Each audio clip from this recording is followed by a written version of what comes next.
Halo, selamat jumpa kembali dengan kami channel pembelajaran IPA. Sekarang kita akan membahas tentang struktur dan fungsi jaringan tumbuhan. Oke. Struktur dan fungsi jaringan tumbuhan.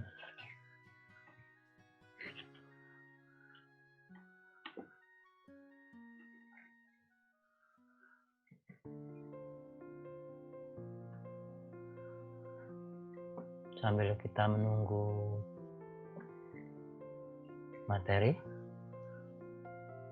jangan lupa untuk sebelum mengikuti channel ini, kalian untuk subscribe dan aktifkan notifikasi serta like.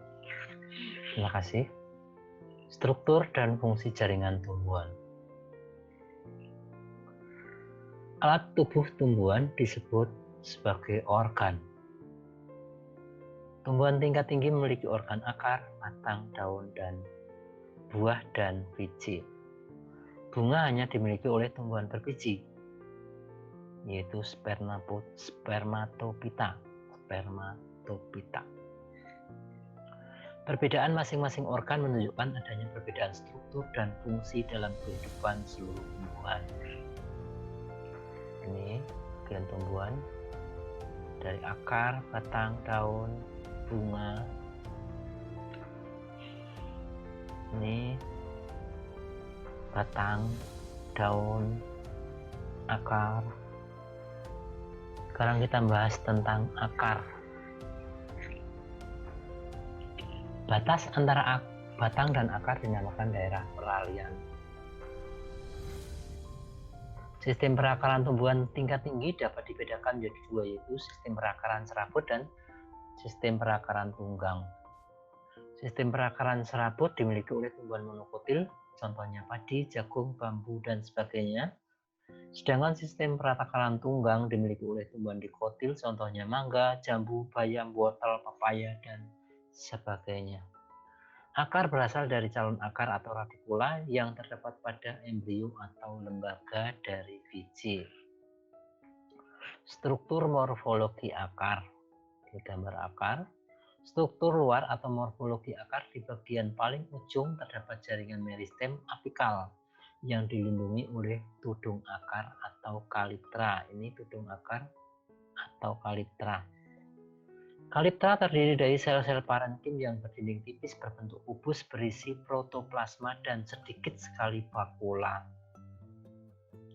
Kalitra berfungsi sebagai jaringan pelindung dan penentu arah pertumbuhan akar. Di belakang meristem apikal terdapat daerah yang berisi sekumpulan sel-sel yang besar memanjang dinamakan daerah perpanjangan.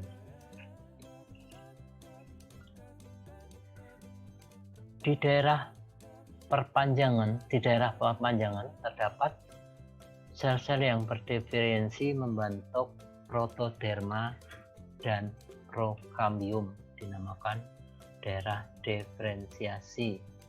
Ini daerah pembelahan, ini daerah perpanjangan, dan ini adalah daerah diferensiasi. Di daerah diferensi mulai terjadi perubahan bentuk sel-sel sesuai dengan fungsinya.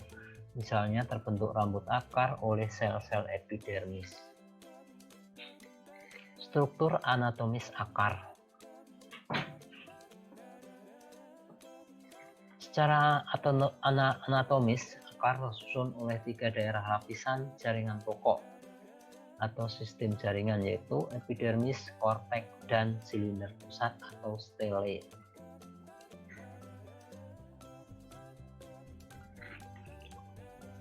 Epidermis. Sel-sel epidermis akar berbentuk pipis, lapis, dan berdinding tipis. Di daerah dekat ujung akar, sel-sel epidermis termodifikasi menjadi akar.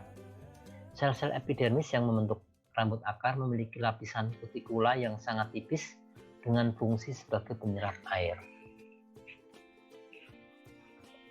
Korteks. Korteks merupakan daerah antara epidermis dengan silinder pusat. Korteks terutama terdiri dari sel-sel parenkim yang tersusun melingkar. Pada tumbuhan monokotil biasanya terdapat sklerenkima. Beberapa tumbuhan air, sel-sel parenkim korteks dinamakan erenkim karena tersusun teratur dan memiliki ruang-ruang udara. Sel-sel korteks sering mengandung zat tepung dan kadang-kadang kristal kalsium oksalat. Lapisan luar korteks menjadi eksodermis, sedangkan lapisan dalam korteks menjadi endodermis. Eksodermis.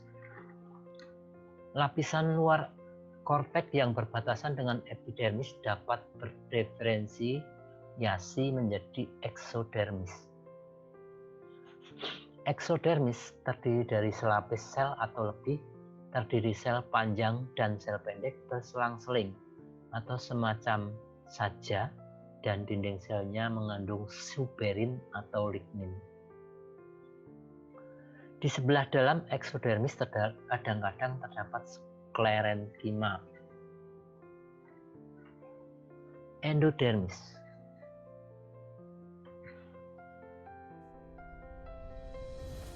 Lapisan dalam korteks berdiferensiasi menjadi endodermis. Endodermis terdiri dari selapis sel yang tebal sebagai tanda batas korteks. Dinding sel endodermis mudah mengalami penebalan oleh zat suberin atau lignin. Penebalan tersebut membentuk rangkaian berbentuk pita, sehingga dinamakan pita Kaspari. Pita Kaspari mencegah air masuk melintasi dinding sel. Air dapat masuk ke silinder pusat melalui sel pelalu atau sel penyebar resap, yaitu endodermis yang dinding selnya tidak menebal. Endodermis berperan mengatur lalu lintas zat ke dalam pembuluh akar. Silinder pusat. Silinder pusat terletak di sebelah lapisan dalam endodermis. Silinder pusat akar tersusun dari jaringan pembuluh xilem, floem, dan perisikel. Perisikel terdiri dari sel bertipe parenkim yang berada di antara endodermis dan jaringan pembuluh. Perisikel berkembang dari prokambium.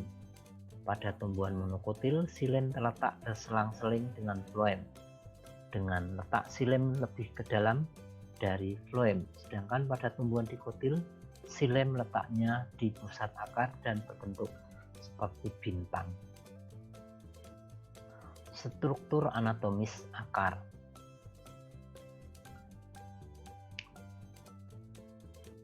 Ini epidermis, korteks, endodermis, silinder pusat. Ini bagian dalam terdapat xilem, floemnya sebelah luar. Ini penampang akar dikotil. Perbedaan antara akar tumbuhan monokotil dan dikotil. Sistem perakaran monokotil serabut, dikotil tunggang. Struktur anatomi. Monokotil batas antara ujung akar dengan kaliptra jelas. Pada dikotil batas antara ujung akar dengan kaliptra tidak jelas. Pada monokotil, perisikel terdiri dari beberapa lapis sel berdinding tebal, sedangkan pada dikotil, perisikel terdiri dari satu lapis sel berdinding tebal. Monokotil letak xilem dan floem pada akar tua tetap berselang-seling, sedangkan pada dikotil letak xilem di dalam dan floem di luar. Monokotil mempunyai empulur yang luas pada pusat akar, sedangkan pada dikotil mempunyai empulur sempit atau tidak mempunyai empulur pada pusat akar.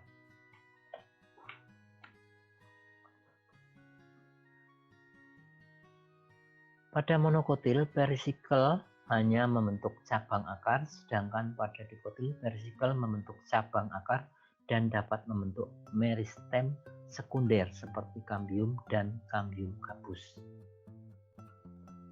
Pada monokotil tidak mempunyai kambium, sedangkan pada dikotil kambium tampak sebagai meristem sekunder.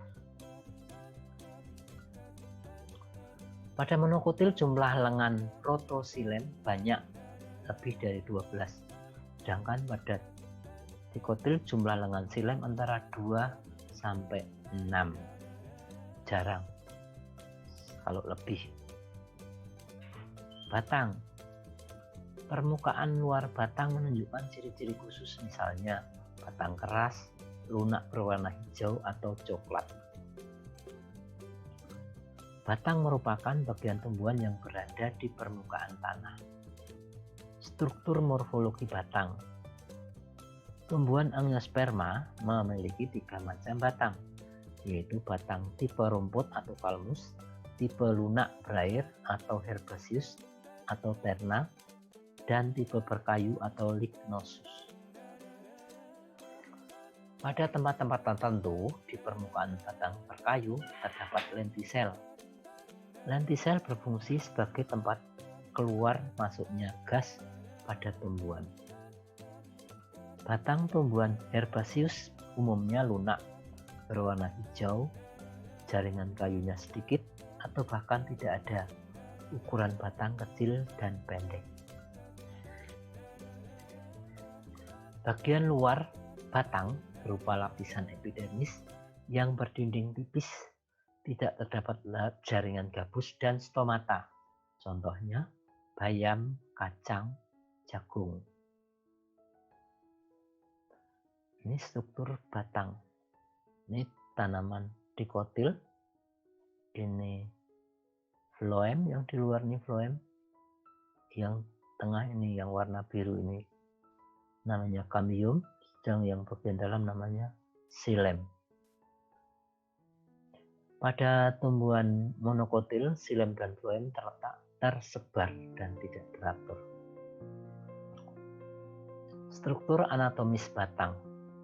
Pada belakang meristem apikal di ujung batang terbentuk jaringan primer. Dari luar ke dalam, jaringan primer terdiri atas. Protoderma merupakan bagian luar yang akan membentuk epidermis. Proklambium terletak di bagian tengah dengan sel yang lebih panjang. Prokambium akan membentuk jaringan ungu silem, phloem, dan kambium vaskuler. Meristem dasar merupakan jaringan yang akan membentuk empulur dan korteks. Struktur primer batang. Struktur primer batang terdapat pada tumbuhan yang masih muda. Macam-macam struktur primer batang monokotil dan dikotil adalah: A. Struktur primer batang monokotil. Struktur primer batang monokotil dari luar ke dalam terdiri dari epidermis sklerenkim, parenkim korteks, ikatan pembuluh, dan parenkim empulur. Ikatan pembuluh pada struktur primer batang monokotil tersebar acak hingga ke empulur, sehingga batas antara korteks dan empulur tidak tampak. B. Struktur primer batang dikotil. Struktur primer batang dikotil dari luar ke dalam terdiri dari epidermis, korteks, dan stele atau silinder pusat. Epidermis berfungsi untuk melindungi jaringan di dalamnya.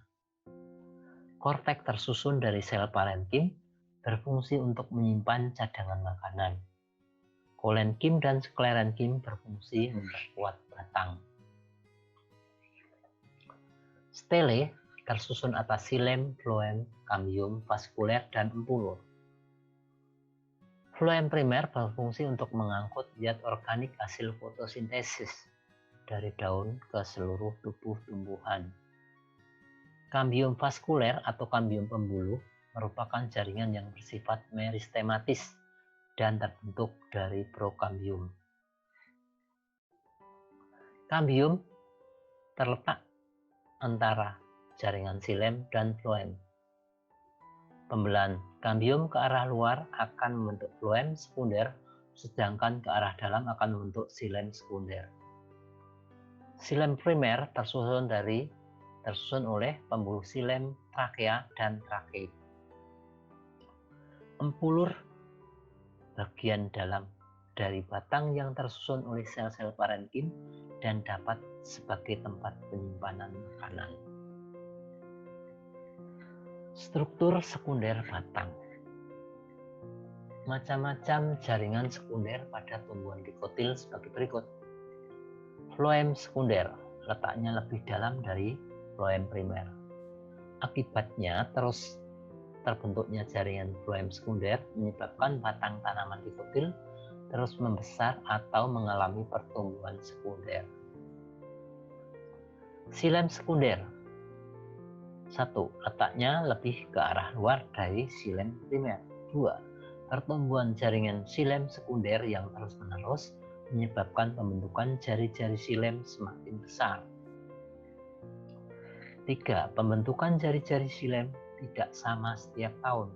Hal ini tergantung pada curah hujan, persediaan air dan makanan, dan pengaruh musim. Fenomena tebal tipisnya pertumbuhan jari-jari xilem menyebabkan terbentuknya lingkaran tahun. Jaringan gabus dan jaringan cambium gabus. Jaringan gabus dibentuk oleh velogen cambium gabus ke arah luar, sedangkan ke arah dalam velogen akan membentuk veloderma parenkim gabus. 2. Pada jaringan gabus terdapat lentisel, yaitu lubang pernapasan pada kulit batang. 3. Lentisel berbentuk menyerupai bisul yang berlubang sebagai jalan keluar masuknya udara. Perbedaan struktur batang monokotil dan dikotil. Monokotil, batang tidak bercabang-cabang. Dikotil, batang bercabang-cabang. Monokotil hipodermis berupa sklerenkim. Pada dikotil, hipodermis berupa kolenkim. Monokotil pembuluh angkut tersebar. Dikotil pembuluh angkut teratur dan tersusunan lingkaran atau berseling radial. Monokotil tidak mempunyai jari-jari empulur. Dikotil, jari-jari empulur berupa deretan parenkima di antara berkas pengangkut.